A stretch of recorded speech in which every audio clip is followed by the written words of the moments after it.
Hey, it's Candy, and I wanted to tell you about this very special invitation. I've got a new mini coaching program taking place this June, and it's called the Accountability Project. Is there a project that you want to get done in your business, but you keep putting it off? Maybe you feel overwhelmed and you don't even know where to start. Or you're confused about what you should even be working on, and you don't know where to spend your time and energy. If you know you would get so much more done with some guidance and accountability, then I have got a fun invitation for you. I am dedicating the month of June to help you finish one project. Essentially, we will dream it, plan it, and do it together in a 30-day small group coaching program. So come join me in the Accountability Project this June and cross one important project off of your to-do list. We start June 1st. To find out more, text the word coach to 1-844-246-6259. That's text the word coach, COACH, to 1-844-246-6259, and I'll tell you all about it.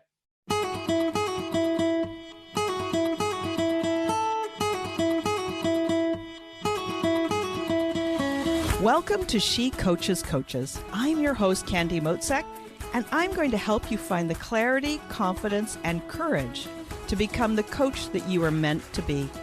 If you're a new coach, or if you've always wanted to be a life coach, then this is the place for you. We're going to talk all about mindset and strategies and how to, because step by step only works when you have the clarity, courage, and confidence to take action. Let's get started. Hey everyone, and welcome to this episode of She Coaches Coaches.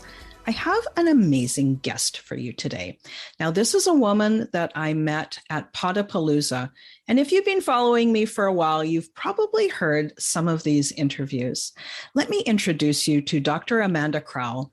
She is a cognitive psychologist, speaker, author, and coach, and she is focused on changing our perspective on the world of work. It is possible to do great work. Now, those are capitalized, great work. Launch a successful business, make a scientific discovery, raise a tight-knit family, and manage a globally remote team without sacrificing your health, happiness, and relationships. Amanda is the author of the forthcoming book, Great Work, Do What Matters Most Without Sacrificing Everything Else, and the creator of the Great Work Journals. Her TEDx talk has received more than 1 million views and has been featured on Ted's Ideas blog and TED Shorts. Her ideas have also been featured on NPR, Al Jazeera, The Wall Street Journal, Quartz, and Thrive Global. That was a mouthful, Amanda. Hey, so glad to see you here. Welcome to She Coaches Coaches. Thank you. I'm so happy to be here. Yeah. Can you tell me a little bit more about your book? This is fascinating. Yeah. So Great Work is a book about figuring out what you were here to do and then taking steps to get closer to that vision without ever feeling overwhelmed. So the book has sort of three parts to it. The first is, what is my great work? And, often people don't quite know. You ask them, who are you? Who do you want to be? And the answer that comes back very often is either that's an irrelevant question. I am who I said I was going to be. I'm stuck. I've made all of my choices, and now this is who I am. Or I'm not sure. I always felt there was something bigger for me, but I don't know what that is. And then every now and then you get people who are very clear about what they want, but they have no clue at all how to get closer to it. So the first little bit of the book is about, looking at your life, evaluating what's happened in it, thinking through what you've enjoyed, and figuring out the first, what I would call inkling of what your great work might be. The second half of the book tells you how to get a little bit closer to it, following the Great Work method, which is what's also in the Great Work journals, which is a very time management, productivity, step-by-step process that I've discovered over the last decade is a way to actually do remarkable things without feeling overwhelmed. That's why I felt like I needed it, because I was constantly striving on 17 fronts at the same time and getting on what I like to call the roller coaster, the productivity roller coaster of doom, which is like where you're utterly overworking and then you like nosedive into burnout and recover just enough so that you can overwork again and then burn out and then overwork and burn out. And I was like, I can't live like this. Once you have kids, it feels, it just really adds another layer of things that you feel like you're obligated to do well at.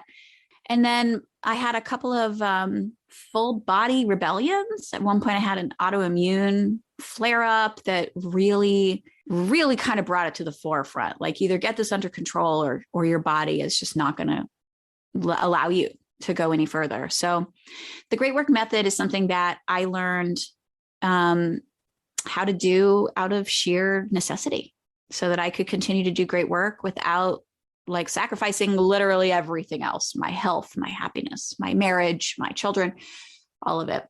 So the second half of the book the second little bit of the book is about that. And then the last part is kind of related to the TED Talk that I did, which is about mindsets.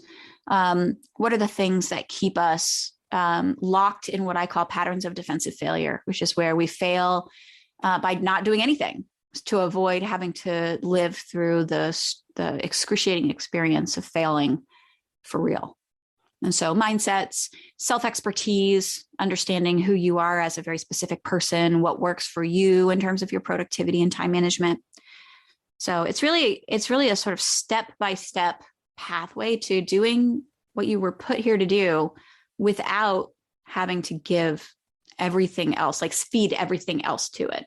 Yeah. And I mean, ultimately, you can't do great work if there's nothing of you left to do it with, right? Yeah. And if you have no resources or resilience because you've been on that hamster wheel of productivity for so long, there's just nothing. You got nothing to give. That's right. Mm-hmm. And it's a very joyless existence. Like, when I've seen people in that place, you say, what do you want to do? Who do you want to be? Who are you? They're like zombies, right? Like, and I think that without some intention and some personal reflection, that is an easy path for people to fall into because they think they're doing all the right stuff, right? Like, they graduate, they get into the right school, they take the right degree, they make the right connections, they make the first post-degree career move, all those things that we're supposed to do. But if it's not done with any of the underlying import that you're describing, you're building your house. It's like a bunch of sticks that you're building on nothing, right? Yeah. Huh. So interesting. Yeah. So the way you described it, it sounds like the book and the journals actually go together, that they mesh together very well. Yes. And where somebody was to read your book, I know it's not quite out yet, but if someone was to read it, where would they start? Like, what's the one thing for them to start with, to begin with? Yeah. So it kind of depends on where that person starts their own sort of life journey. Some people really do know where they're headed and they're just overwhelmed all the time. They get stuck in paralysis by analysis, or, they're doing too many things and everything's just eking forward. Nothing's getting any traction. For somebody in that position where you kind of know where you're going, the second little bit of the book is a great place to start, which is to say, the question at the heart of the great work method is, how can I get a little bit closer? I find that people overwhelm themselves. They think I need to do 1/100th of becoming the world's best movie star this week if I want to be the world's best movie star in 100 weeks. But it really doesn't work like that. Actually, you have to chip away at it and do what feels really kind of what I would call aspirational, in the sense that you have to stretch for it a little, but also an attainable aspiration. And that grows over time. What feels like an utterly overwhelming step today will feel very doable in a few weeks because you'll be further down the path. So I would start in the Great Work journals. I would just start doing the weekly pages, which ask you, what 3 things can I do to get a little closer this week? And then the daily pages, what can I do to get a little closer to what I said I would do this week today? And I find that even just doing that, even if you don't go through like the goal setting or read the book and learn all about your self expertise and all of that, can just transform your experience of great work, because it feels like, oh, I see how it's a part of my daily life. I don't have to wait. I don't need to be given permission. I don't have to know how to do it. I can just begin. And that right there is such a massive shift that really sort of describes the difference between the people who do great work and the people who are hoping to do great work. So there's a little thread here that I'm curious about. So it's this just begin. So it's the having the vision, like your example of I want to be a movie star, just having the vision. I mean, that's probably not necessarily most people's vision. No, say I want to build a career in corporate social responsibility. Sure. Okay.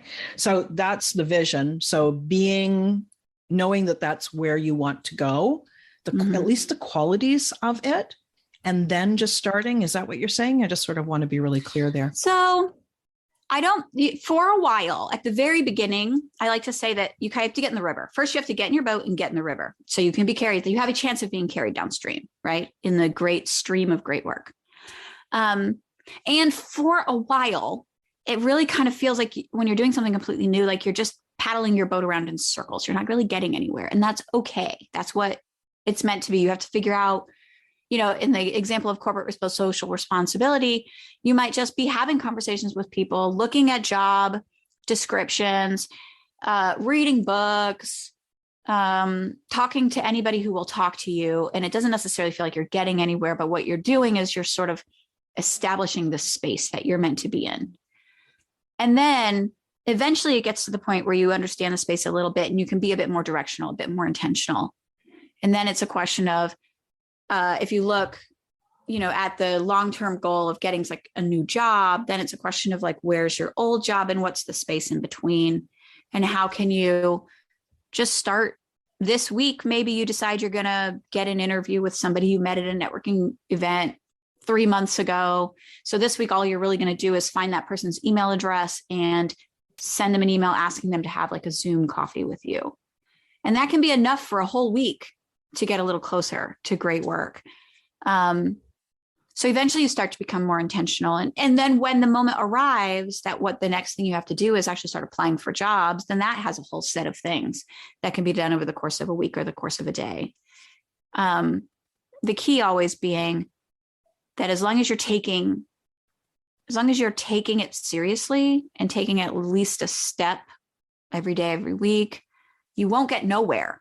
You'll get somewhere. You'll probably get where you want to go over the course of time. And even if you find out that particular role isn't exactly the match for you, right? But just knowing that helps you as well.